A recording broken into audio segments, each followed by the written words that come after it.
welcome to The Real Deal with me, Larry Lawton, and I have a special guest with me today. I have Cheryl Geoffrion, who happens to be my cousin, who happens to be the most well-traveled person I've ever met in my life. And we are going to have some great conversations because she saved my life when I was younger. We're even doing a video on that today, right, Cher? Yeah, we're doing it. Can you get right to the mic? Yeah. Get right to the mic. Right to the mic. All right. Don't be scared of it. Not scared of be the mic. scared of it. I'm right here. Okay, let me give you a little bit background on Cheryl. Cheryl and I obviously were cousins. She's close to my age. I am. I'll leave that. Indeed. Looks a lot younger. But Cheryl was with me throughout my life. We have a special bond. We are actually on the road right now, Cheryl and I. We are in Alabama. We're in Auburn, Alabama. We are indeed. And we are going from Alabama to Georgia to North Carolina to wherever the fuck we end up, to New York City. Yeah. And then you're flying back to the Canary Islands. From Newark to the Canary Islands. That's where she lives. She now, Cheryl is a corporate trainer. Would that be the best to describe you? Yeah, that's a good way. And a life coach, yes, obviously. She is the most balanced person I've ever met. And I'm not just saying that because she's here. She's helped me through a lot of things. And I'm still learning. I always learn. And it's amazing how you pick things up and you got that disposition of the very, you don't get mad. You don't get, things happen. And it's like, water off a duck. And I think that's great. Thank you. I mean, I don't know how you do it because I want to kill people half the time. And most of the time I'm trying to keep you from doing that. Yeah. No, Cheryl, we're going to talk about a bunch of things because I want to talk about what you can help my audience and my people on. Again, Cheryl is a life coach that has literally been in 48 countries. She sat with the Dalai Lama a few times, correct? For multiple days at a time. That just to talk about that for a second, that has to be amazing, sitting in the same room. Is it like, do you feel different? Oh, absolutely. Sitting in the room with someone who has that type of energetic, high vibrational energy, right, is what he's doing. And so even in an auditorium, there's no question that energy can be felt. But then one of the things that I really loved about the experience is not only is he absolutely brilliant, like he's trained in almost everything. He's incredibly brilliant. He's articulate. He's obviously deeply, deeply spiritual, but he's fun and funny and his laugh is amazing. And he has what I call grandfather energy. There's just this emanation of pure love that comes from him that just opens you up by just being in the room. And okay, I read a few things we talked about a little bit because, when Cheryl and I do a trip like this, we did it one before with the RV, the old RV, the one I burnt down and I didn't do it. Cheryl and I went on a trip and that was a great trip too as well. But, and we get to really discuss a lot of stuff, obviously. And the reason I'm talking about the Dalai Lama is because people on my show know I am not religious. I mean, I guess I'm spiritual. I even say that. But I don't believe in religion because in itself, I think it's the biggest con in the world. Yeah. I think it's a way to control people in my mind. Now, maybe I'm wrong. Maybe I'm right. Everybody has to have their opinion or what they believe. I don't know where the hell I'm going and I don't care. You can put me in a dumpster when I'm dead. I don't give a shit. Because I don't have that belief that, you have to be buried or you have to be this or I don't know. I just zero want that or even care about that. Yeah, I consider my body like my favorite pair of old blue jeans. Once it's worn out, then it's time to get rid of it. Right. I look at this and, we talk because you gave me a book and I read about Desmond Tutu and the Dalai Lama. What a relationship they had. And that's another guy people don't know how calming. I got him. He was older than the Dalai Lama. But he had that aura about him too. In the book, it actually has more about him. If you gave it to me, and I kind of wish I would have a little bit knew more about him. The Dalai Lama. Can you give everybody a background of what the Dalai Lama is, what Buddhism, a little bit, just give the audience, because they're probably saying, who the fuck is the Dalai Lama, or what is it and where is it? And because you are so grounded and you educated, obviously 48 countries, and we're going to go over some of them countries because I think.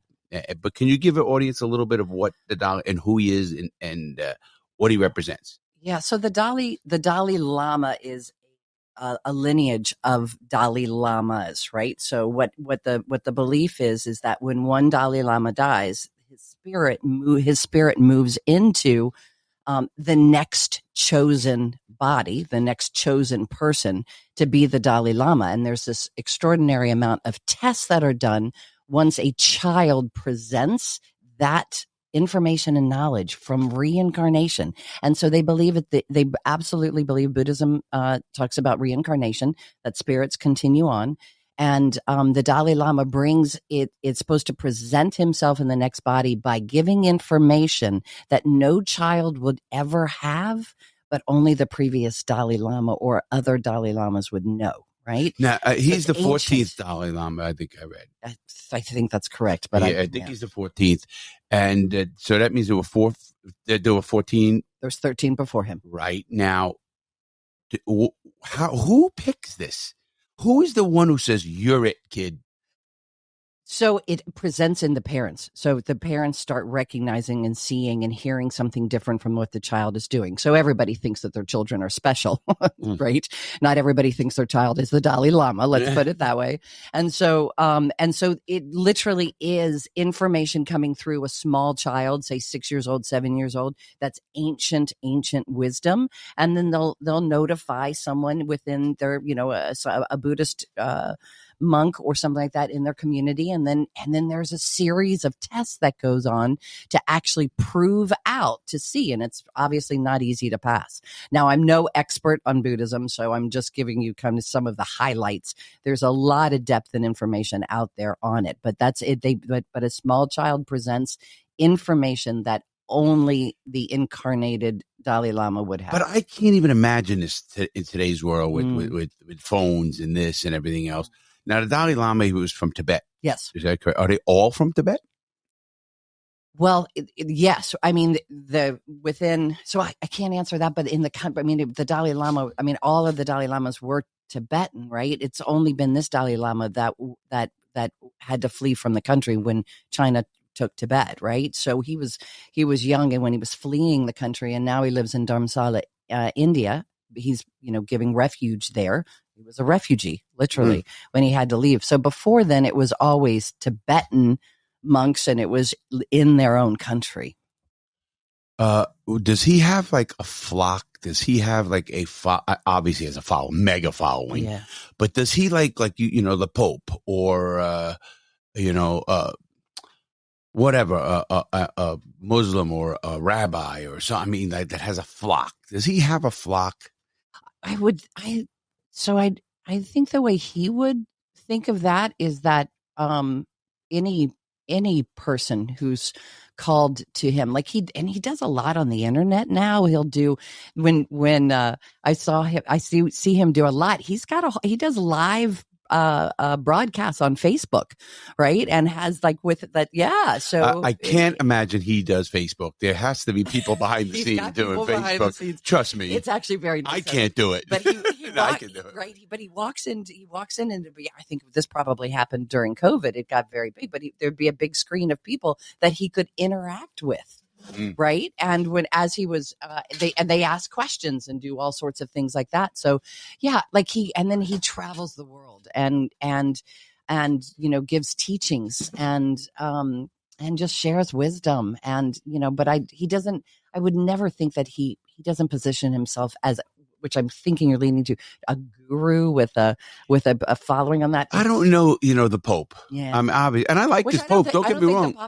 The Pope does either, right? I think he believes in anybody who wants to. Oh, he even says gay people, yes. This people. He's very, very. I like this Pope personally.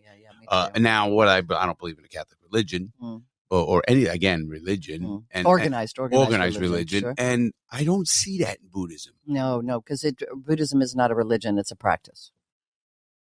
So do you have to claim to be a Buddhist or can anybody just say I'm Buddhist? Anybody can practice Buddhism. Yeah, it's an open practice. Anybody can practice Buddhism, right? It's a way of living, and it certainly is a belief system, right? They do believe in reincarnation, and they do believe. Do you? Yeah, I do You absolutely. believe in reincarnation? I believe that. Wow, I didn't know that. This is great. You're my cousin. I didn't know this shit. Yeah, well, I believe in the idea that we are energetic beings, right? And just because the body dies doesn't mean the energy ends. Like there's no beginning and no end to energy. Wow, this is going to get deep. And the reason I'm liking this conversation is because I keep putting myself into somebody who's listening. And people who know me know that when I was in the hole for a long time, and you know very well, you used to get the letters in pencil and everything else. And I always knew you were back in the hole when I got letters in pencil, as a matter of fact. And I read the Bible 5 times, cover to cover. I read Buddha. You sent me the Buddhist books. And then I read the Quran. I read the Torah. The Torah is really the Old Testament. But so I've read all the spiritual books.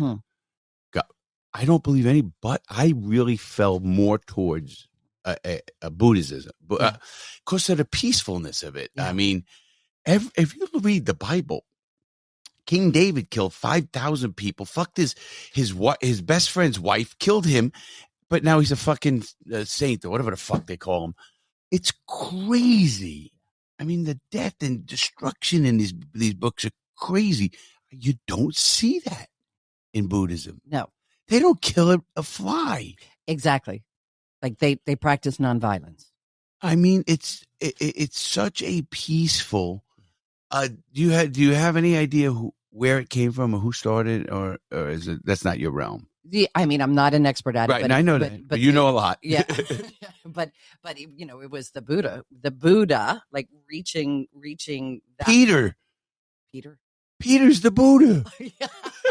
My friend we Peter. Love Peter. I love Peter. Absolutely. Love Peter. And he is a practicing Buddhist. Yes, right? he is. So, and a teacher on that. So he's probably been on here and talked about this, hasn't he? No, but I will have him on. No, he's a good one to be able to give the history of it. But he gives tours and everything. But the temple in Orlando. Yeah. Right. Yeah. So, but the story of the man before he reached enlightenment is a fantastic story. He was actually a prince, the son of a king, and I mean, I'm not going to get any of this right if you look me up, but for sure. But he actually walked away from his royal heritage because he saw so much suffering in the world, and he went and sat under a Bodhi tree. This is literally that picture of him like that, and he sits under the Bodhi tree, and eventually, goes deeply into suffering and reaches a sense of enlightenment.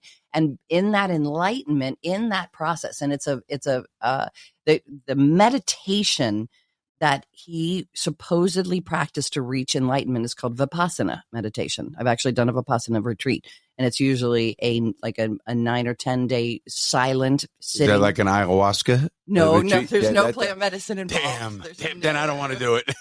No, there's sitting for 12 hours of non-moving meditation in different, like you do in every day, you do 2 hours and then 3 hours and then 4 hours. And then you come back to 2 hours. You don't move. And you're not, the idea is that all suffering is transient. And so when you sit, pain will happen. I don't care who you are or how it is. You sit long enough in one position, your body will start registering pain. Absolutely. But if you sit long enough without resistance to pain, it actually moves through you. And then you can start seeing the pain not only is it not permanent, but it doesn't even stay in the same locations. It moves and it's transient. And so the idea is that without, the way I like to talk about it is that pain is inevitable, but suffering is a choice. It's the resistance to pain that usually creates suffering. So if you don't resist it, you surrender into it. I have very bad back, stuff. Yeah. So you're trying to say I'm giving into it? No, I'm not saying you're not feeling pain. What I see in you is you don't turn it into suffering. You don't let it stop you. No, I'm not going to. You don't resist the pain. The pain is there, but you still move. You're not resisting the pain or holding too tightly to it or trying to avoid it. The pain is a part of who you are and has been for many, many decades. I right? hate it. But of course, nobody likes pain, but the resistance to pain or the focus on how bad it hurts all the time creates suffering. okay, I'm buying that. I'm buying that. Well, I mean, I think when you come to realization, but I'll tell you what though, sometimes it gets very depressing. You know, when you know it's never going to end, I think that's what's depressing. I think it's one of the hardest things for in human in navigating human life is severe chronic pain, Yeah. severe chronic illness. So at the when I was facilitating support groups at the Center for Attitudinal Healing, the support group that I facilitated was adults living with chronic illness. And it was the support group that most people didn't want to facilitate because it was the hardest support group to be with. Because if people are living with a life-threatening illness, there's an end in sight. Chronic pain, chronic illness is indefinite. There's no end in sight, and so there's a whole process inside of that can be depressing. That can create hopelessness. That can create all sorts of really just deep suffering. To be honest, I'm comparing it to what you're saying is that, and you understand this. When you go to prison and you go to the hole in prison, yeah. when they put me in the hole, and this happened many times, you know this, they put me for investigation. You have no date. Yeah. You don't know when it's gonna end. That's it. That to me was harder than me knocking somebody out, stabbing whatever I did to get in a hole, the legit times. Yeah. You knew you got what they call the DHO. You go to disciplinary hearing officer. He says you got 30, 45 to 60 days. No, okay, you got it. You're looking at that date. Yeah. You're figuring it out. That's right. But when they say, Lawton, you're under investigation, it got to you because I remember they put me in there 11 straight months. That's when they would beat me. And it wasn't I think I fought back, and I think I did everything just to be human, to feel interaction, to feel stuff. But I that's the same with pain. Yes. You know, I mean, I think it is pain. Tim, listen, I know people. My buddy Joe, who just passed away, he had the same thing as me. And we used to talk about it. We used to go out once a month. You remember Joe? Of course. And we used to talk about it. We used to go out and go for lunch once a month, and we like commiserate together. And I felt for him because he was older, and you know, I'm so depressed. It's just never going away. And he tried everything in the book, you know, everything. You know, you try everything. You will try everything when you have that kind of pain. Of course. You know, you just don't. People don't get it until somebody had back pain. Yeah, true back. They don't get it. Most people will run into a back pain, and then they're on the floor, or they can't brush their teeth, and then they go, "Oh fuck, this is real shit." I mean, literally, you can't breathe. I don't know if you ever had that. Probably not. I've had. You're a vegetarian. You're in great shape. Stop it. She walks across Spain, people. She's in amazing shape. Check her out on YouTube if you're listening to this on Spotify, iTunes, or all the other platforms. She is in amazing shape. She's been a vegetarian for 40 years, pretty much since you were old enough to make your own choices. Exactly. And obviously, it's done you right. You know, I mean, but I just love my fucking burgers. What can I say? Yeah. Well, here's the thing: your burgers did not create your back pain, so we do. No. What I'm saying, I lost my weight too. They have exasperated the back pain. When I was fat. Yeah. No, I lost a lot of weight. Everybody knows that, and it's one of the best things I've done. By the way, so proud of you. I'll say it to everybody out there as I said it to you. I'm so proud of you. You look amazing. You. From you, it comes a lot. It makes such a difference. Yes. You know, I feel so much better. I have the energy again. I want to, you know, I got to get, you know, we're fixing me. This trip is part of fixing Larry, everybody. She's got me in here, and she knows when to talk to me, when not to talk to me. She knows when she just knows. It's amazing. She don't try to bombard you, but she hits it.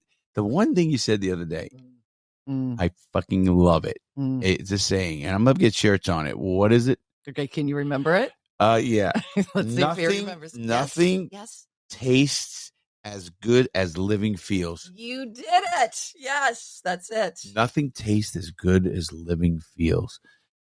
Meaning, no food is worth dying, I guess, Yeah. or if that's what you mean. You know?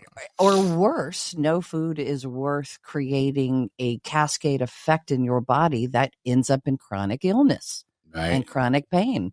And diet is a fundamental healing agency, or I hate the word diet. Yeah. Well, I mean, so I consider what I do now, intermittent fasting, a lifestyle. Yes. But diet, what I mean is actually food choices, your choice of what you put into. So lifestyle, it creates is a whole different, it's a holistic term of everything you choose. But literally the food, what you put in your body for nourishment is, or not, it's either toxic or it's nourishing, right? I don't know. Listen, you can't tell me, I don't care, whatever. You tell me I can't eat pizza. It's called a non-starter. Right. But if you knew, and would never happen, but let's just do extreme. If you knew that if you stopped eating pizza, your back pain would go away, it's not possible. But if you knew I would stop eating pizza. Then see, it's not a non-starter, right? That's the thing. And so sometimes there are choices that are made that if you give up those choices, right, or at least moderate it greatly, you can have really good beneficial effects, right? Obviously quantifying those or and it doesn't happen after so long Listen, you've been doing your stuff for, again, 40 years. I mean, literally, you've walked across Spain. You've traveled to 48 countries. You're the most traveled woman I know, or travel person I know, pretty much. Because you don't just go there and like go get a bus ticket and land at the airport and say, well, I've been here. You have hiked them. I know.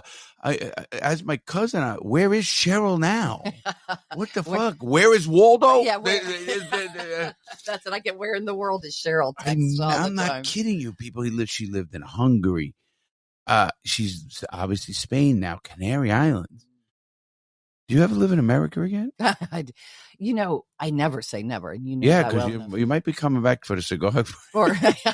That's exactly. For, any compelling reason that intuitively feels right. I always follow my intuition. And so if there's a compelling reason and a purpose that calls me back to living in the United States, of course I would. Like it just depends on the, what would be the magnet to make that happen. Oh, man. I mean, that is such a deep thing. I think it's great and deep because I always look at things like, I started the cigar brand. And I want to thank Oliva Cigars. They're one of our sponsors. So is Youwager, and we'll talk about them a little bit later. Very nice. They're very good. They're good people. And I have to get excited for something. Like you just said, it has to be the legacy piece. I consider it a legacy thing. Cigars is legacy. My name on them. They're going to be all over the country, all over the world. Yeah. And you're proud of them. Like, you really love these cigars. Oh, you know it. You see it. Yeah. Could you even go in the room yesterday? I couldn't go in the room yesterday. There was so much cigar smoke in that room. David was in there. Oh my gosh! I walked into a haze and my throat started closing. But yes, I want to tell the audience something. I don't know if you guys saw it on YouTube or Instagram or whatever. I will be a grandfather. Yes, that is pretty exciting shit, man. Congratulations! There's a video out there. I love. I can't wait because I never got, like, my son has the 2 grandkids. Yeah, but they're in New York. I'm going. Obviously, I'm going to be seeing here in a few days. Yeah, as soon as we get there. So that's exciting. Yeah. But I look at it and I think, wow. I mean, because I don't know. I miss my kids because of my bad choices. Right, obviously. I know. And that hurts in its own way. But you got to move on. You got to, again, you got to undo it. No, can't undo it. You got to do it.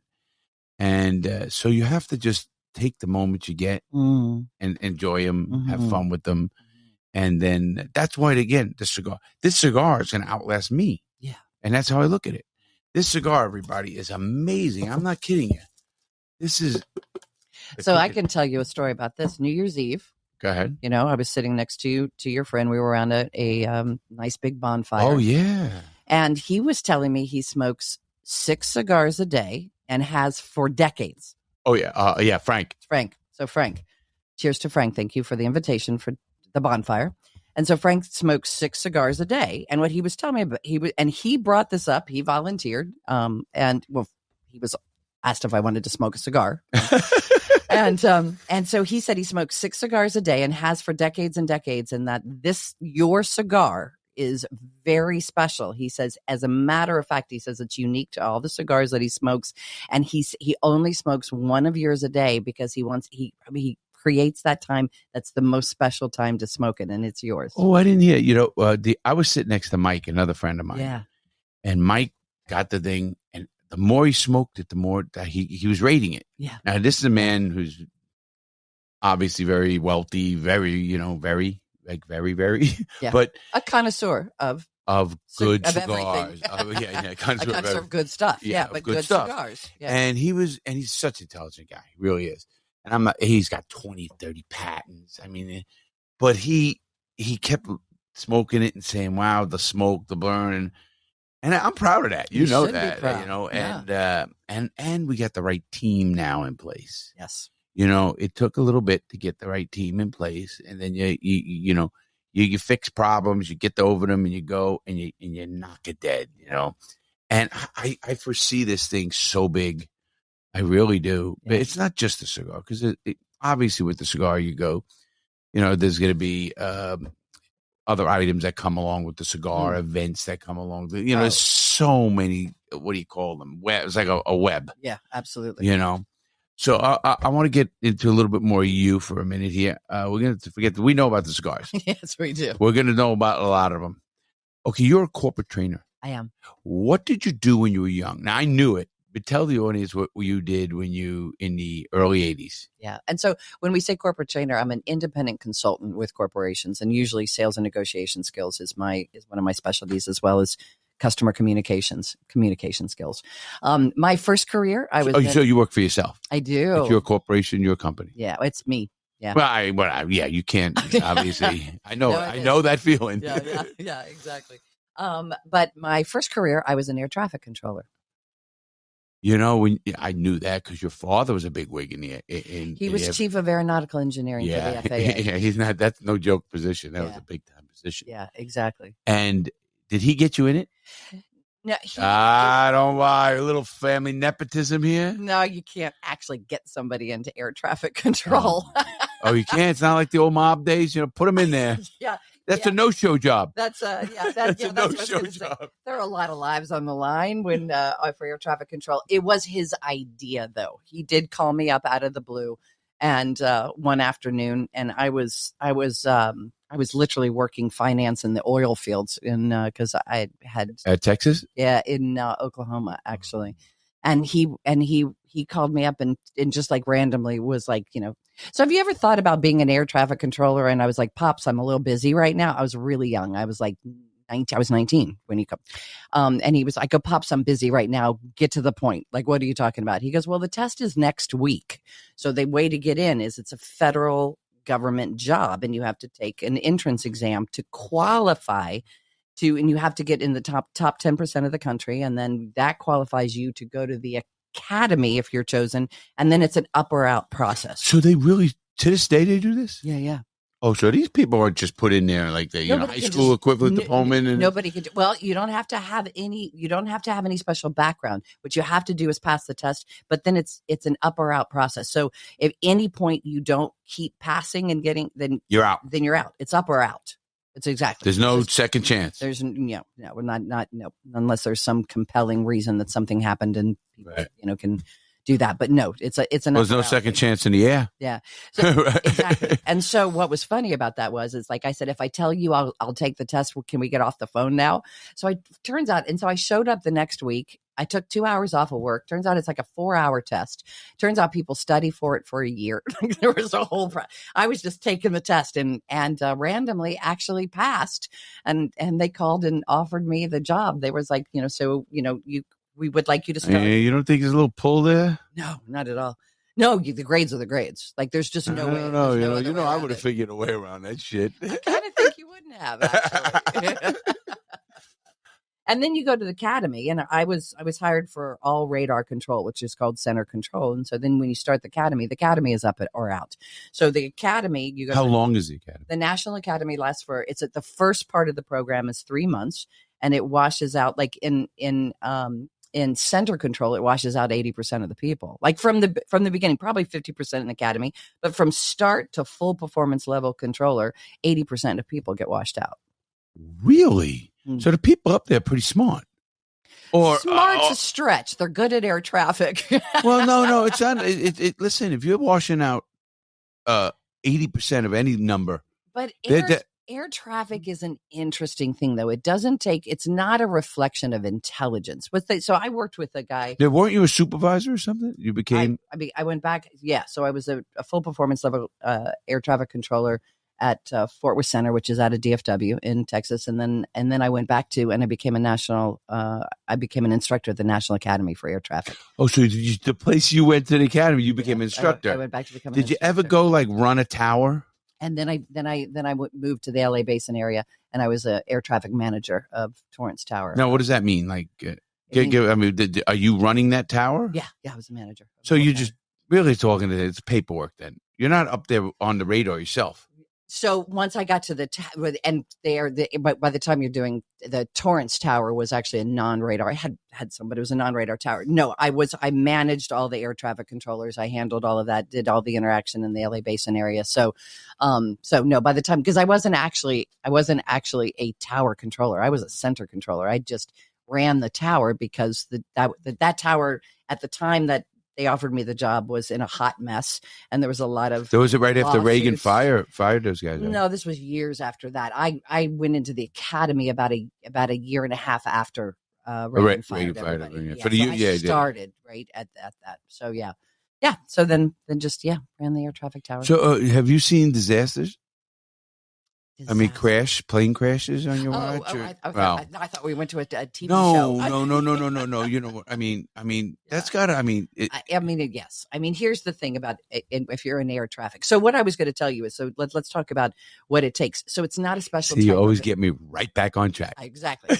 It's not a special intelligence. There's not even a background that you can have that, like a lot of military air traffic controllers wash out in that. So, but what it takes is that I worked with a guy at the academy who had 7 PhDs. He was ridiculously smart on so many levels, not a lot of common sense. But what they brought him in to typical. And what they brought him in to do is to see if they could crack the code, because it's incredibly expensive to start and lose 80% of people, 50% to 80%, right? Absolutely. And not efficient. It's also not very efficient. So he was trying to crack the code on what it takes to actually then you go successful. Right for the guys who right, sure. And it turns out that that only it's that. So there's some of the innate qualities that you have to have. So it's an innate quality. Calm under siege, right, is one of them. The ability to see big picture and small details simultaneously, the ability to be able to multitask, right? And so if you innately have those characteristics, they can then be honed in the level of expertise in air traffic. So it was by sheer luck that I had those innate characteristics. So it's like I say it all the time. It's not about intelligence, but there is an innate quality that needs to happen to make you good at doing that job. Well, I'm gonna stay on air traffic home for 1 minute. You got out a while ago, though. I did, but still, there's people to this day in there. Correct? There is. As a matter of fact, we were going to see somebody. Yeah. Is the skies too crowded? What is going? How much can they take? We do call it the big sky theory. It is a big sky. There's a lot of room. No, I get it, but there's no room there's no fender benders here. No, absolutely not. But I will tell you, I think that we have the air traffic control workforce is exceptional. They're extraordinary and they do an amazing job. And the best example as I can get is 9/11. When the entire country had to empty the airspace. They shut the air down within a matter of hours and did a brilliant job. Now, who did that? The air traffic controllers? All air traffic controllers did, of course. But why did they let the guys go back to Saudi Arabia? Can't answer that question. Oh, you knew what I meant. Bush family friend. It's so they're the ones who grounded.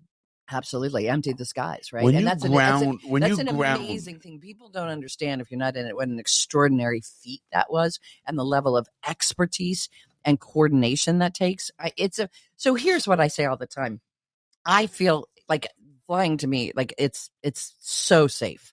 And I know that there are fears of flying for many different reasons, but the bottom line is it's a very, very safe. Very safe. And the experts. I mean, they always say that you 10 times more likely to die in a car accident than a plane crash. And so, you always do hear. I have zero fears about any of this crap anyway. Yeah, I mean, because it's going to happen. It's inevitable, whether it's COVID or fucking air traffic control. I mean, or a plane crash. Right. Doesn't mean, I don't like the small seats and I feel like a fucking sardine in some. And I used to anyway. Yeah. But okay, we're going to go from air traffic control. So you leave air traffic control after 12 years. Yeah. Are you retired? Did you get a pension? It was a buyout. They bought you out. Yeah, it was the one and only buyout, air traffic. Did you ever? Do you regret it? Oh God, no. Obviously, I mean, you're very successful, but my life is amazing. No, it's actually the thing that kind of started the treasure hunt. So I laughingly say that my life is a treasure hunt revealed to me one clue at a time. So my air traffic career was amazing, and I loved it. I loved every part of it. But I had done everything I wanted to do in that career, and retirement. Like I took the test when I was 19. Your retirement 20 years old? 20? No. Like military? Like I'm retired military. Yeah, no. It would be. It's like it. So the earliest I could have retired would have been 50, right? And I would have had 31 so years. It's like I don't remember what the retirement was, but it's like if you have a number of decades and you're 50, then you can retire. If not, it's 55. So it's a regular government retirement, right? Which meant that after anything left to do, because I was just moving up in my career, would have been pushing a desk in Washington, and that didn't look. I didn't. It's think not your. It's not your style. It's so not me. So when this buyout came out, it actually came out for people that they were trying to get the old timers out, but I was high enough in my career that I qualified. And so I literally sat in my house in Redondo Beach on a Sunday and didn't talk this over with anybody. And to be able to do it, they gave you a week. You had to put in your paperwork and you were out in a week. It was a fast turnaround. Like, we'll get the fuck out of here. Yeah. Like, and this is all I knew. Now, remember, I'm 19 years old. I have when you went in with a high school degree and nothing else. Right. And all I know how to do is tell pilots where to go. And so basically I sat there and then I had this thought, and it was actually a t-shirt that Donna gave me, your sister. No. That drove this first decision for me to dive into the mystery. I see this shit I didn't notice. Yeah, Donna gave me She's since passed. Yeah, Donna. Oh my gosh, so what happened? Love her. Donna gave me a t-shirt, and I'm sitting there contemplating what I'm going to do in Redondo Beach with my dog drinking a beer. She had such a great personality, Donna. I so love her. Fun. I know. And so the t-shirt says, "Don't die wondering." Yeah. And I went, I don't want to die.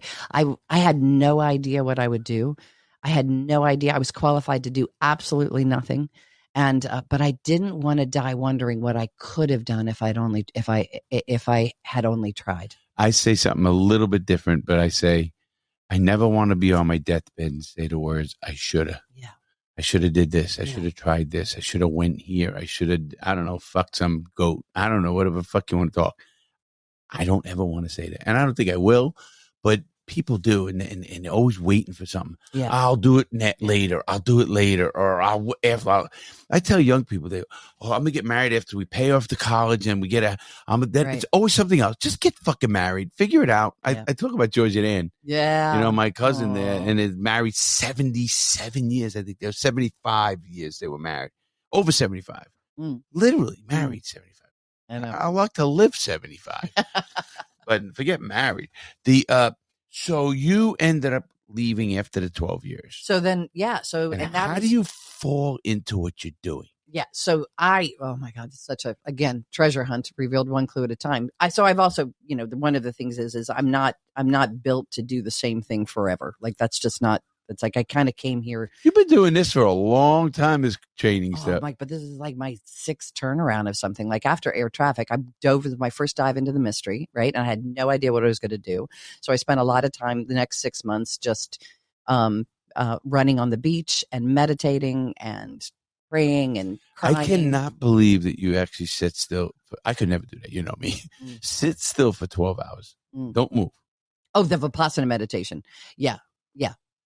I mean, it goes into, it's 2 hours and then 3 hours and then 4 hours. But it's also, it's noble silence. So you also can't There's no communication. There's no reading. There's no writing. There's no making eye contact. Noble silence is no communication, not even You do know nonverbal. the human beings need communication. We don't need it if we're reaching enlightenment on a meditation for 10 days. Like, we can go without communication. I don't know if I could do it. I don't know. I think, you being silent for 10 days would be a miracle. That would give you sainthood, I think. For me, yeah. Yes. Fucking A. So you went from air traffic control. I know what you do now, and I know how successful you are, and what you do, because corporations call you all the time to do these trainings all over the world, actually. And that's how you got to traveling, I think, right? Yeah, it's afforded me a lot of travel, no question. Right. And so how do you get into that? Oh, the way I get into everything, it's like I got into YouTube, I think. Yeah, it's just a series of miracles that show up, and I say yes. Well, I'm trying to give a little bit of heads up to young people who are listening. Yeah. And I have a lot of, I don't want them to get lost in this. I want them to follow their dreams. I want them to follow what they're doing. I want them to, But you don't always know.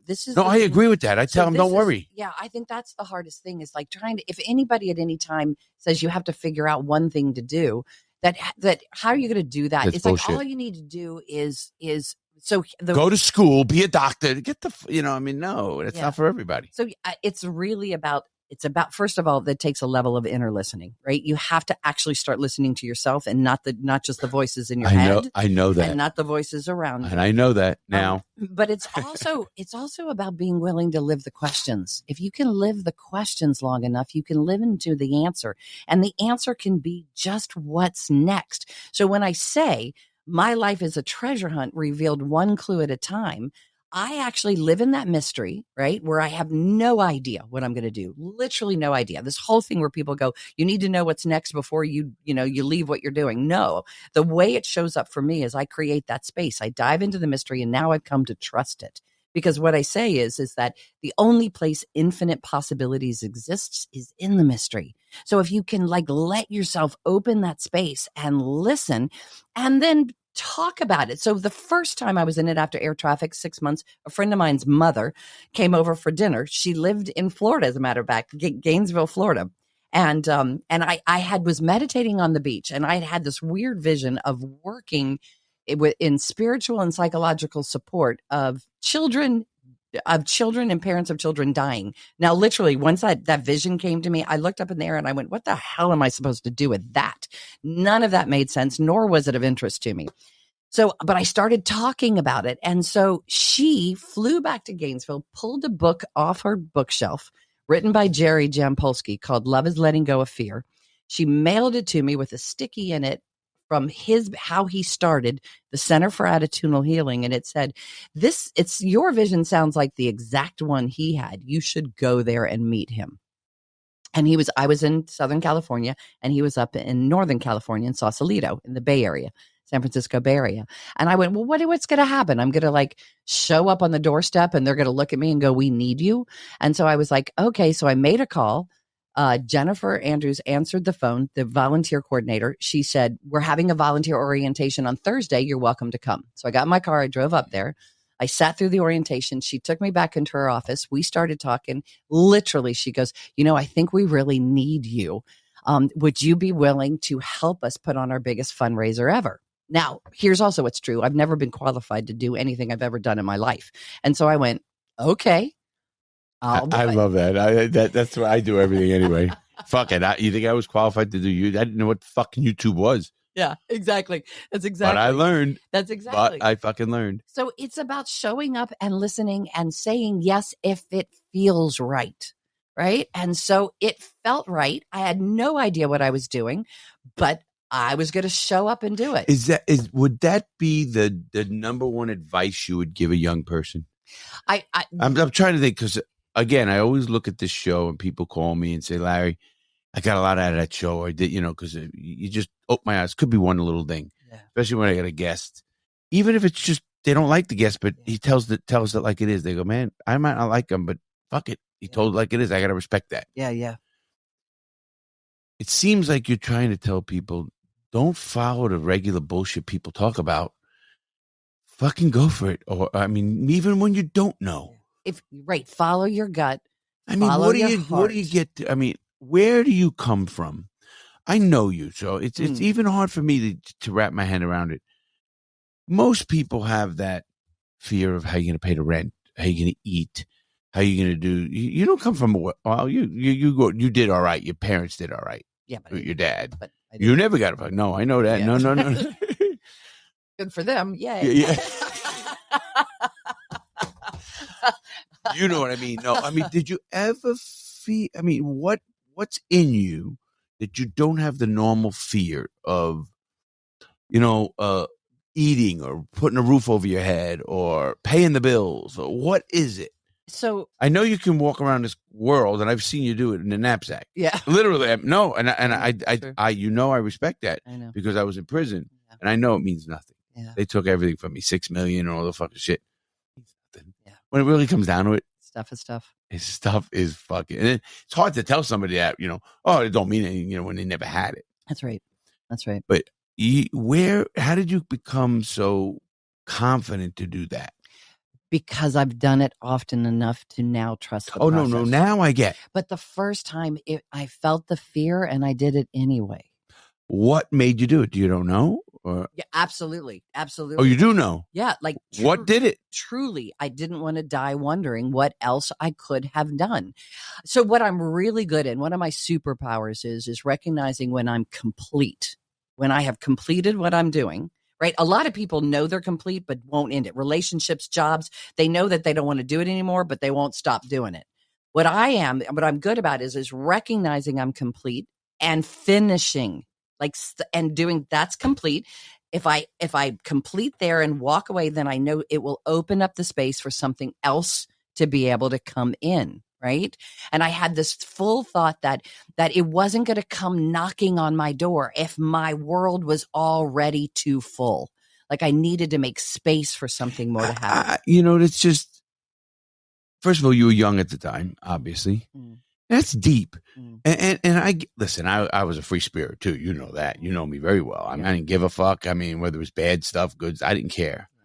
And I don't know where that comes from with some people, and I don't expect people to do stupid things, and I don't want them to. No. We don't want them to do stupid things. No.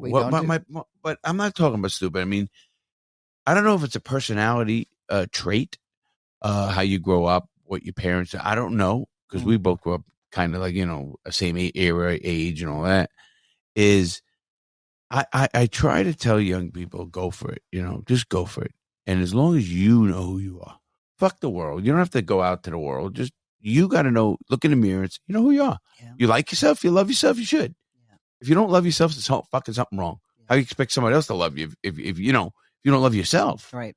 And you have to love yourself personally to love anybody else. You can't make somebody else happy if you can't make yourself happy. I the way I put it is our outer circumstances are a reflection of what's going on inside of us. Okay. Right. So if inside of you've got in your head, which so many people do, and this is what I really like working, especially with young people with, is if the voice in your head is abusive and beating you up, right? If you're looking in the mirror and calling yourself names and not feeling good enough and not doing all that, then like I was this last week. Yes. Right. So here's the way I say it. It's a practice. It's a practice. You are not responsible for every thought that comes into your head, but you are responsible for the ones you hold on to. And whatever thoughts that you repeatedly tell yourself will start becoming reflected in the world, because you will make yourself right. So start working on that. How I put it is if you wouldn't say it to your favorite 4-year-old child, don't say it to yourself. Not getting that. If your self-talk is something that you wouldn't say to your grandchild, the way you talk to yourself, would you talk to your grandchild that way? No. Okay, then don't talk to yourself that way. Give them a positive outlook no matter what. That's your filter. That's your filter. If you wouldn't say it to a child you love, your grandchild, your own kid, your little, right? If you wouldn't say fuck my kids. Yeah. No, only kidding, of course.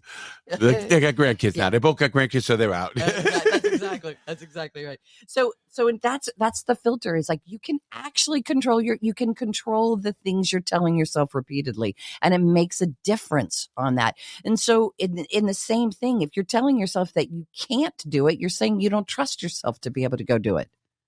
100% understand. Hard to do when you know what I'm talking about. A situation with myself or anybody. And you do beat yourself up. Obviously, you got to move on. It can't be done. Things happen. That's life. Right. I get that part of it. But it's easier said than done. And, I don't know where you got.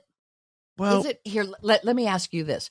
Is it like that whole idea that, it's hard to talk nice to yourself, right? So here's the way I like to think about it. Is it hard for you to actually express yourself with kindness to me? Is that hard? No. Then is it hard to do? If you can do it with me, if you can do it with your grandchildren. But I like you. It's not, bingo. It's not hard to do. You're just not doing it in your self-talk. There's nothing hard about it. If any human has ever talked kindly to another human, which most humans try to do, they'll say, no, that's easy. They're kind. They're wonderful. It's easy for me to be nice to them. So it's not hard to be nice. If you make it hard to be nice to yourself, then that's the work you have to do. That's where the work shows up. Because why? Why is it harder to be nice to yourself than it is to me? I don't know. Yes, see? Because it's a bad habit, and it's a programmed tape that you can deprogram. Everybody can. It just takes a commitment and a practice. Don't make this hard. It's not hard. It's not hard. I had to do it. That's part of my process. Was I had to learn how to actually look in the mirror and say nice things to myself. Really? Yes. But it was a commitment. I don't even remember you having a problem. It was, yeah, no question. Like I would do the same thing, like all the, whatever that happens to be, like on all that self-talk, I would look in the mirror and be really harsh and hateful to myself. Was it all the wine? I mean, you've been a wine. No, the wine makes me much nicer. And happier. So I went on a vision quest. Thomas Pinkson took me. What is that? A vision? Yes, a vision quest. It was don't just say vision quest, because if I don't know what it is, I guarantee you 90% of what it's done. So a dear friend of mine from the Center for Attitudinal Healing is also a full-fledged shaman with the Huichol Indians, which is Mesoamerican Indians, and so it's a Native American tradition of native to what? A Native American, Native. Oh, it could be anything. Australia, could it be it's often indigenous tribes. So most indigenous tribes have what's a form of rites of passage that is like a vision quest. In other words, they would go out, they would send in, often it happened in teenage years. I, of course, in our culture that didn't happen, so I went on my vision quest older. But what happens is that you get sent out into the woods in a fasting state. So you're fasting, you're on your own, right? There's no, and you stay out there long enough to wait for the vision to come to you of who you are. And so what it used to be is they would get visions, and then say it was a Native American boy, it would give him his name and his purpose in the tribe, right? It would come to him. So they would send him out to find who they are, to intuitively know and get the message. This is who we are, right? It's an amazing rites of passage. I mean, it just sounds so fucked up to today's kids, go find yourself. I mean, yeah, except that literally when done in a way that's honored and held, people, like, we have our own best answers inside of us. You just have to move all the other crap out of the way. I get. Listen, you know how much you've helped me through life. I mean, I was a fucking mess for a while. I mean, not only prison, everything else that, I was fucking still a mess. I mean, I had anger issues. I have fucking violent issues, I don't now. Yeah, exactly. I don't hold on to that. Right. I don't hate. Do you remember when you told me about when I was abused, and you told me those people, you hating them, they're hurting you? Yeah. you remember when you told me that? Yeah, it's about forgiveness. Is a lack of Jerry used to say this, Jerry Jampolsky, a lack of forgiveness is like taking poison hoping the other person will die. Yeah, you kept saying it. You're killing yourself, Larry. They don't even know you. They don't even give a shit. They must live a shitty life anyway. So you got to forgive. Of course, they're so hurt. Right. They're so broke. That's right. They're broken. And the idea of forgiveness is not saying that anything they did to you was right. Oh, no. Absolutely We know that. wrong. Right. We know that. The idea of forgiveness is untying those knots that we have inside of ourselves where we define ourselves by that experience of what they did to us. I agree. Like I try to tell this to young people. I said, a lot of people, I remember psychologists telling me, Larry, after you were abused is when you started going crazy, Of course. But I don't give it an excuse. I don't, like myself. Yeah. I don't buy excuses to do anything. I think whatever happens to us, tragedy wise or anything wise, I think if you take it and you learn from it and you can educate others, it becomes a tool. I tell young people come to my program because they get in trouble. Yeah. Whether it's a DUI, whether it's shoplifting, I don't care what the fuck it is. I said, listen, I'm not judging you. Don't judge yourself. But now you have experience in a place a lot of people haven't been. How many kids do you think were in jail for shoplifting? Not many. Not as much as you think anyway, when you could go a room full of kids. But you can now tell them how sucky it is. You had to eat that bologna and you had a guy fucking strip search and you had to lift your nuts and fucking turn around all the shit, the humiliating shit. You have now something to offer in a way because it helps me. Yeah. I remember when I started my reality check program, I don't know if it was agreed or what. It helped me every time I helped them. Yep. So it was kind of, it was my own self, it was good anyway. I mean, obviously it still is, but it helped me. So I don't buy that. Okay. So, but here's the thing. All right. So what I like about what you just said is that, is that giving and receiving are the same. Like, so what you're saying is when you were giving back to help other kids, you were receiving a lot of right. So giving and receiving are the same. But let's go back to what the psychologist said to you about your early childhood sexual abuse and that it fucked you up, right? And you don't use that as an excuse. But here's the thing. It actually becomes it starts driving an imprinting that happens that until you bring it into consciousness, it's running the show. So it's I think it did for a long time. Of course. So it's not it's when you're saying it's not an excuse, it's not a justification to do bad things, but until you become conscious that there's a wound and a trauma there that needs to be healed, it runs the show. So it's about making the choice to bring it into consciousness so that you can do it differently. Because if you don't bring it into consciousness, it doesn't feel like choice. That is so true. Because for so many years, it's embarrassment. It's a lot of things, fault. Well, there's a zillion reasons. And then you wonder yourself and all this. I'm so open. I don't give a shit about how I am now. Right. And I think that's just obviously talking to you, other people who I respect. Yeah. And I will listen. When I want to listen, I'm a very good listener. You are indeed. When I don't want to listen, I'm a fucking a solid block of fucking granite. You ain't getting through to, you know what I mean? And that's true too.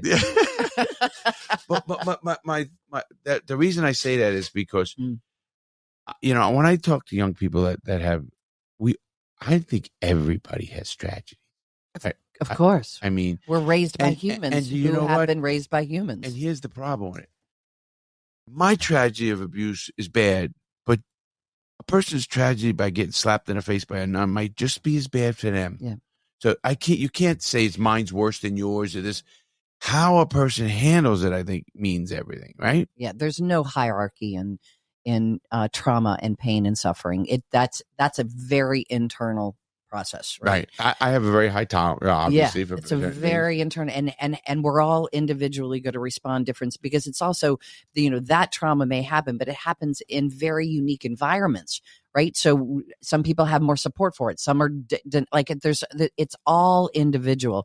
It's about recognizing that you can bring that into a level of consciousness to start rewiring that in your own self, and that it doesn't have to become a definition of who you are. Okay. I'm gonna move one to a point in that. I got it. How did you get to that point? And now, was it that person you met, the healing place, that really started that? Because I'm seeing you go from air traffic control, it has absolutely nothing to do with what we're talking about. Mm-hmm. And then you go to the Center for Attitudinal Healing. Is that the place where you started really accepting or learning? Because it doesn't seem like the air traffic controller would do that. No, but I started when I started my own personal transformative and journey, my own when I was 28 years old, right? So I started actively questioning and seeking information about everything in life to grow myself. So up from what I laughingly say is from 15 to 28, I knew everything. And then at 28, I recognized that I was the common denominator in my own life, and I could no longer blame it's not them, it's not them. I talk about that all the time. Yeah, and so all of a sudden at 28, and I was actually an instructor of the National Academy then.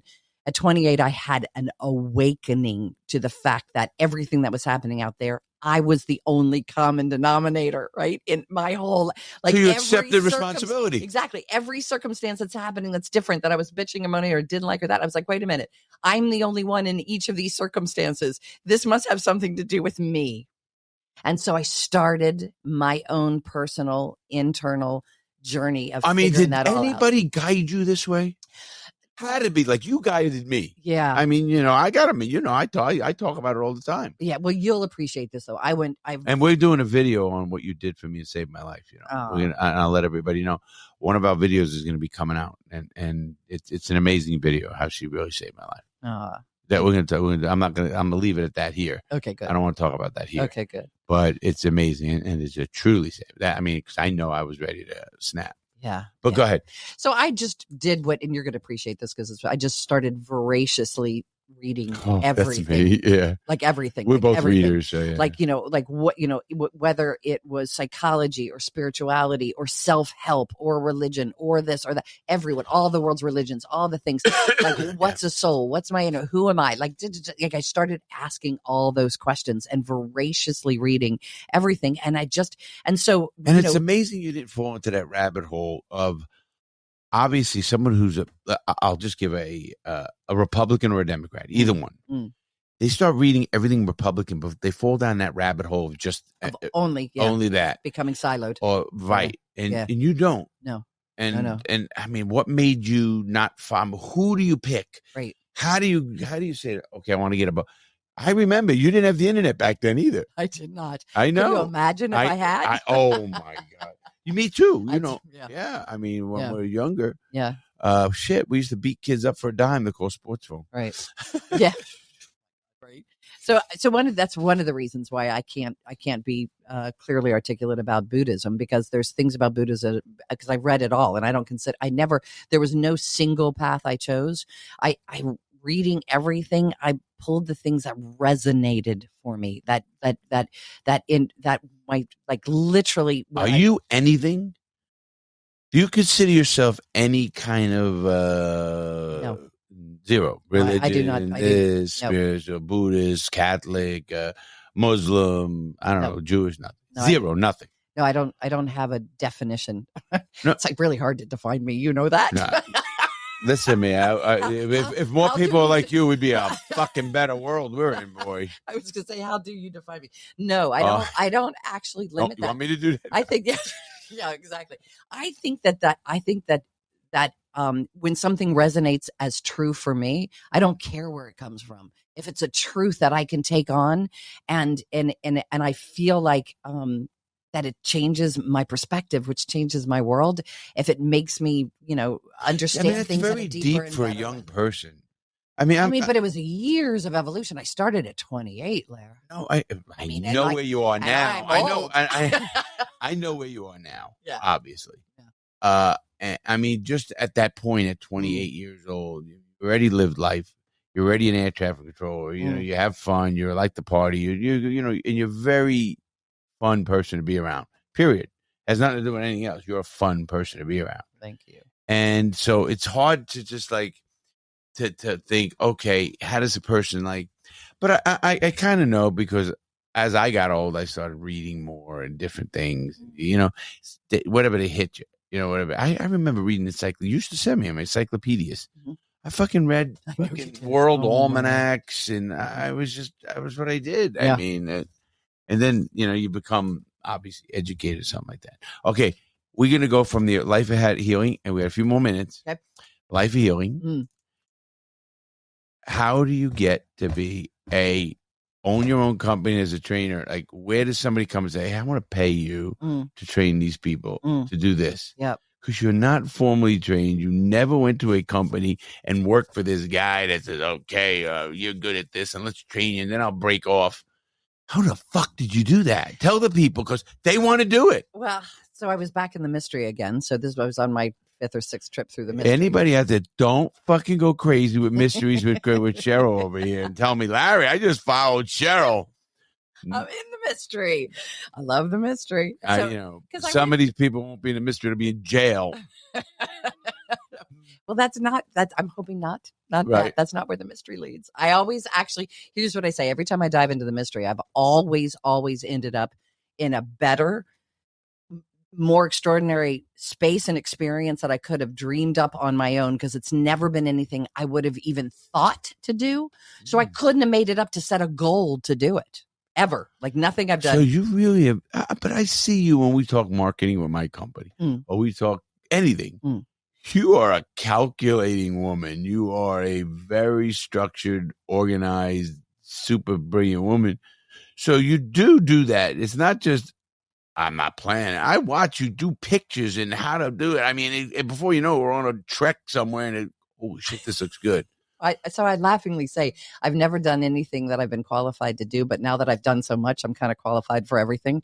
I mean, I've just done so many different things. So this last one, what I'm doing right now, I was back in the mystery. I was in between, and now again, you left the Attitude of Healing? Oh, I left that was way before. Yes. But why did you leave? You didn't like it anymore? No, it was just time. I was complete. Okay. It was just time. And so then I almost always do. I do know money doesn't drive you. No. Although you make money. Good money. I love, I'm not saying I don't like. You live good. Money. The wine you drink, you probably spend more on wine a year than most people. Go ahead. There's probably some truth to that. No, after attitudinal healing, I went back so then I ended up doing a personal retreat. I just I spent the winter at a cabin with no electricity. I mean, had no heat, only by fire, no TV. I did have a plugged-in telephone. It was just me and Jagger, my dog at the time, in the Valley of Enchantment. I remember that? Yeah. I remember Jagger. Yeah, Jagger, of course. And so we just went to the Valley of Enchantment for the wintertime by myself in a cabin and just did a deep dive into the mystery, just kind of, again, doing my thing, giving it space. I came out from there and ended up being a managing director for the California AIDS rides and the Avon breast cancer 3 days. Do you remember when I did that? Sure, I do remember that. So then I completed that, and then I went on, and then I went back into the mystery, and then that's when I did my 14,000 mile road trip across country over the next 10 and a half months, just visiting loved ones. Then I went to the Vipassana meditation retreat, came out of that. Friend of mine had just bought a spa in Tiburon and asked if I wanted to run that. I remember Tiburon. So I ran that for a while. Then I left that. So that's what I'm saying. So by the time I got to this, there have been a lot of trust in the. I've done a lot of deep dives in the mystery. Would you say one of your skills is obviously people skills, connecting? I mean, I have that too, I think. You do. But I don't burn bridges. No. I mean, I have so many connections, so many things. People go, wow, yeah. I mean, we're doing things now. And they go, how'd you know this? Right? We did something, and we connected.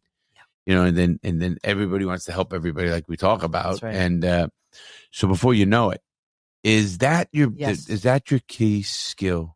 I'm trying to give somebody a nice. I think a nice full circle. So it's listening, but it's also.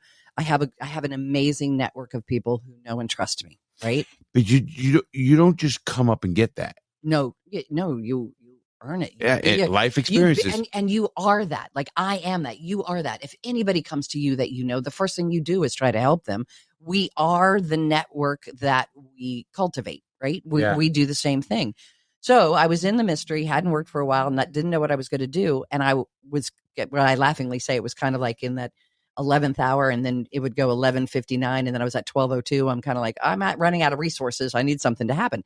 And I woke up seated with this thought, call Matthew. Now, Matthew was the president of the board of directors of the Center for Attitudinal Healing. So I'd known him for decades. Like when we had become friends.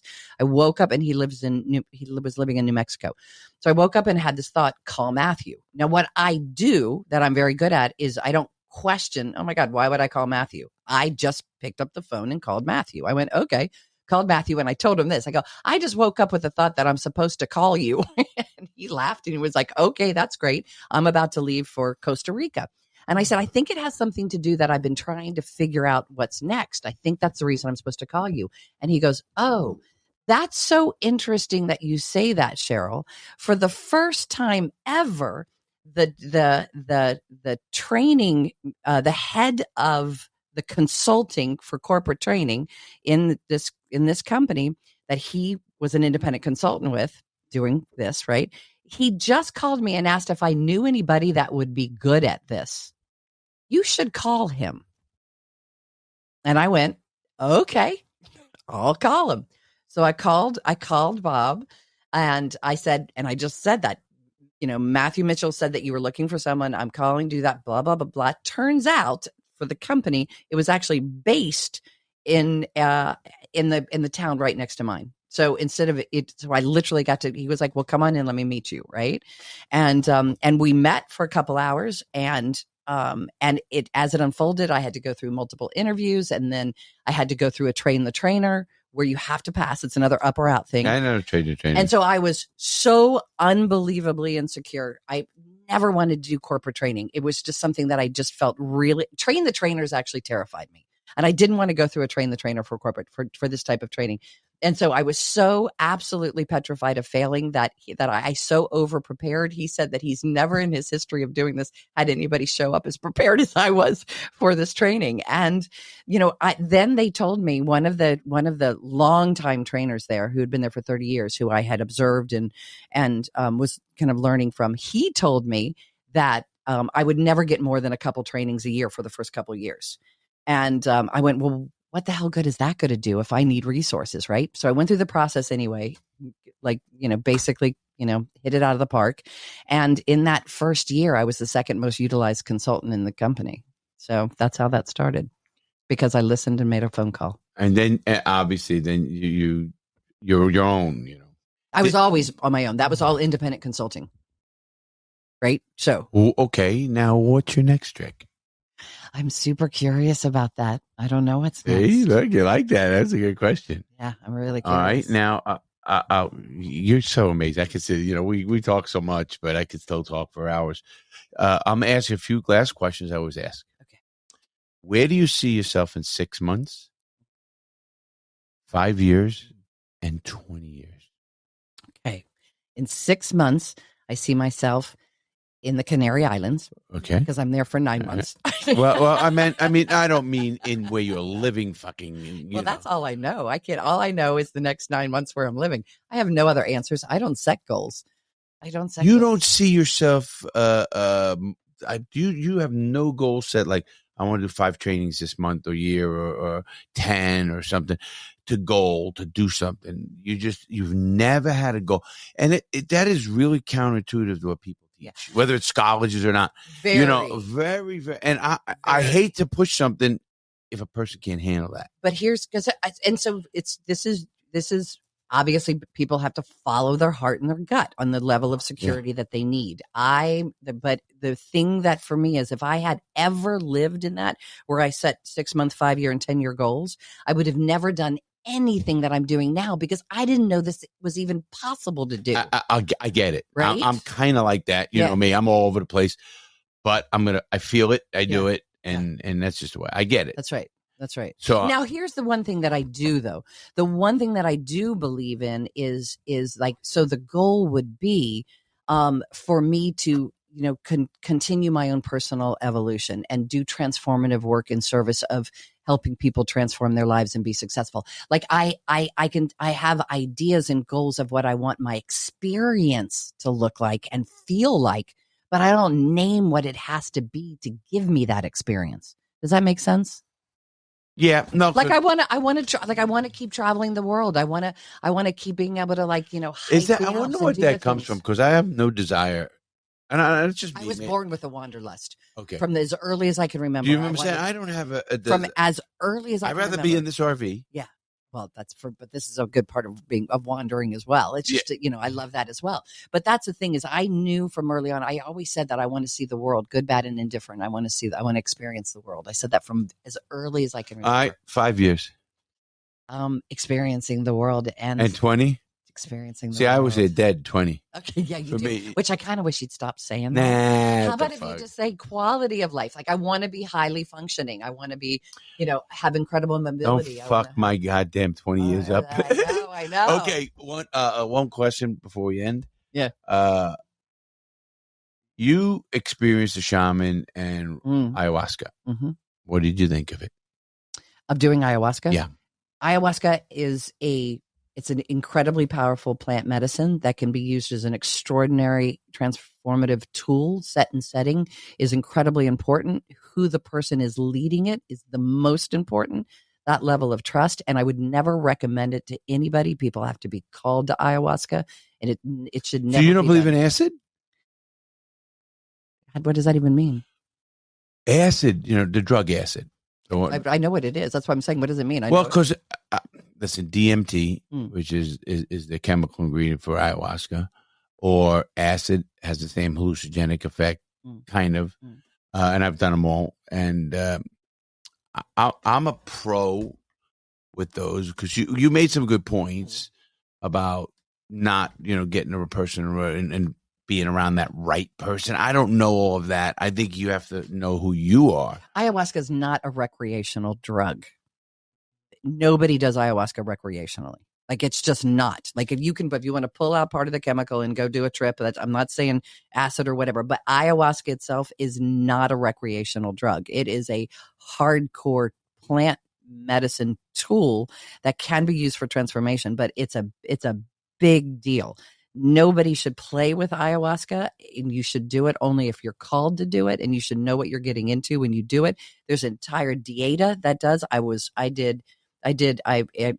been preparing my body and vessel for it. I did 3.5 weeks of a really intense cleanse. I was like super prepared mentally, emotionally going into it. So there's a whole process. You were just talking about recreational stuff. Well, I only talk about because I've had some of my best experiences in life. Yeah. Recreation. I don't even know. I told you I had a out of body experience with acid, and I'd love to do that again. I'd love to get there again. Yeah. And you always try. But you didn't do that yet. So that wasn't conscious, though. It was actually, you weren't consciously actually taking it so that you could leave your body. It happened when you were after I was doing it, and I want to do it again. I wish I could get it then. Yeah, holding on to anything like that actually makes it really hard to do when you hold on too tight to the experience you want to create, because every single time, and this, no matter what type of chemical you're doing, it's a completely different experience every time. Because you're. There's similarities, but it's not the same. And ayahuasca is for sure not that. If you're doing it well, you know what I did? Did you ever go to a sweat? Did you ever sweat? Yeah, I've done sweat lodge, and I've done them, but we used to smoke weed in there. But anyway, it was a prison. But that's pretty intense. Of course, it is. I mean, most people fall out. I didn't. Yeah. I mean, I got a hold of who I was. I had a. You really calm yourself down because you feel like your body's burning, and your lungs. The lungs is the big one. Breathing in too deep, and all that absolutely, and you breathe through your nose. You had to do, and it was pretty intense, super intense. And I liked it. Yeah, afterwards I liked it. It was like because you just. Wow, what'd you just do? Right, which also, so you take that really powerful tool, and then if it's actually facilitated by somebody who's very powerful in the process, me, to keep you like in you, the process. if I give you acid, yes, honey, just like you. I'm not your dealer, everybody. Yes, I'm not your dealer. No, I get. But you see what I'm saying? Yeah. I actually think that they can be incredibly transformative. Well, I just. Listen, I get it, but I just don't know if it has to do with that person. The person you're talking. It can. Maybe with ayahuasca. I don't know. Can. I'm talking with drugs or whatever I've done. I think has to be, yes, you should be in a safe, I call it a safe place. Yep. Set and setting. Okay, safe place. And then let the experience happen. I don't think you have to be with anybody or it has to, give it to you. If you know the person and you get it from the right source, you trust it, obviously, then I think you can do some amazing things. And that's me. And listen, I always been a pro drug person, but also pro responsibility. Yeah. So So on a caveat, not recommending it to just no, everyone. I don't. No. Right? And you have to be over 30. Nah, I don't know. Over 21. But anyway, is there anything you'd like to say? We're going to have to close. You're amazing. I just enjoy rapping with you because we rap. And there's so much on my mind that I want to talk about. And we will. We're going to do a video. I want everyone to know. Check out a video coming out real soon. Within it. This trip we are on is amazing because we're going to be going. And I'm going to do some videos every place we go, I think. Yeah. I think it's just a lot of fun. We're seeing different things.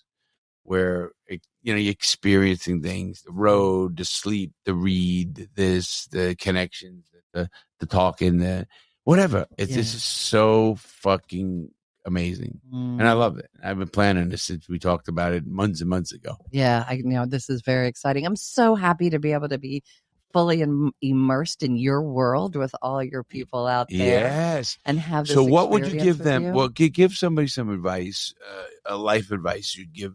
A person who might be my audience, which is usually a younger, 20s to 30s, whatever. I have a younger audience. Yeah. I don't have, there's not many 65-year-olds. Yeah. That's amazing. Good for you. Yeah. No shit. I don't want them. Because then here we are, right? Right? Yeah, you're right. One of the things that I love about the attitudinal healing, it says, is that we should never give advice. We should just share from personal experience, right?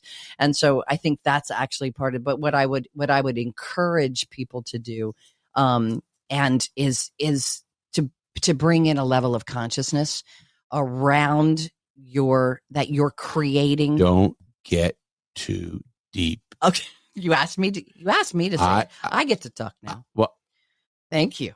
Where do you see that on tape? No. So you know what I meant. Because I don't want you to lose people. But I work with teenagers. People get it. Let's give them some credit.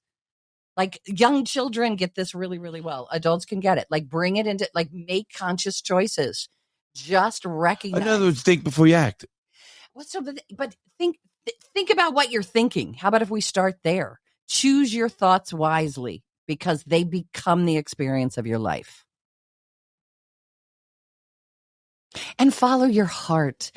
Just drop out of the spinning. Your mind, here's the one. Yeah, that's me. Is a lot. Here's the way I talk about the mind. It's like an untrained puppy.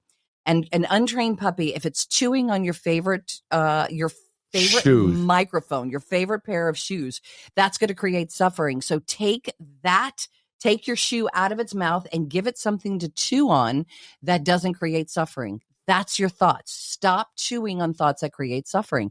Take that thought out and put a thought in. And that's why there's no magical thinking around mantras. It's training the brain, right? It's training the brain to actually think about things that create peace, right? Like my favorite mantra in the world is may everything unfold with ease and grace. May everything unfold with ease and grace. So if I start getting nervous or worried about something, or I start spinning in all the what ifs, this, how am I going to get this done, everything, I just stop my brain and I go, may everything unfold with ease and grace. And I'll say that over and over again until I bring peace in, where I can then reconnect, right? So that's the training your thoughts is what is easy to do. You just have to do it. It's an untrained puppy. That's it. I think that's a good analogy. Yeah. I know, because I look at it as I get older with experiences. You can't beat experience. There's nothing beats experience. With whatever. It doesn't matter. And then I think when you realize that it's all bullshit, this whole fucking shit is bullshit. I don't watch the news. I don't watch news. Yeah. You know what? My life has been better. That's right. And that's a huge thing, because you used to have it on the background. You remember. Have you seen it one time? No, you haven't, actually. I'm really proud of you. I just don't do it. Yeah. I don't fucking do it. Yeah. Yeah. And you know what? Is my life has gotten better because it means nothing anyway. They talk 24 hours a cycle, and I don't care what network you watch. Brainwashing. It's all brainwashing. Anyway. Brainwashing. Anything that's repeated over and over and over and over again is a brainwashing practice. It is, and I refuse that. I'm an independent thinker. Yeah. You know that. Yeah. But I want to thank you again, Cher. And we'll come back. Honey. I can't wait to do the video. Everybody, it's Cheryl. I want to end this with saying, as Cheryl says, live your life, man. Don't fucking just survive it. Live it. Go out there. Find out what you like to do, what you do. And I always try to tell people, of course, make good choices, but try to help somebody someday. I don't care if you go out there and you open a door for an old lady, carry a package, be nice to somebody on the phone. Sometimes I take my car and I take down my my Easy Pass and I go through the toll and I stop for 10 seconds and say, hey, I hope you're doing a good day. Nice. I just hope you're having a great day. And thank you for doing it. I've had guys go, man, I was having a bad day. Thank you. Yeah. You don't know what somebody's going through. That's it. And it didn't take anything to fucking be nice. And care for yourself when you're going through something. Kindness to others, kindness to self. Yeah, that is true. Yeah. All right, everybody. Have a great day. We will see you Friday. Make good choices and stay tuned for the next show. Have a good day, everybody.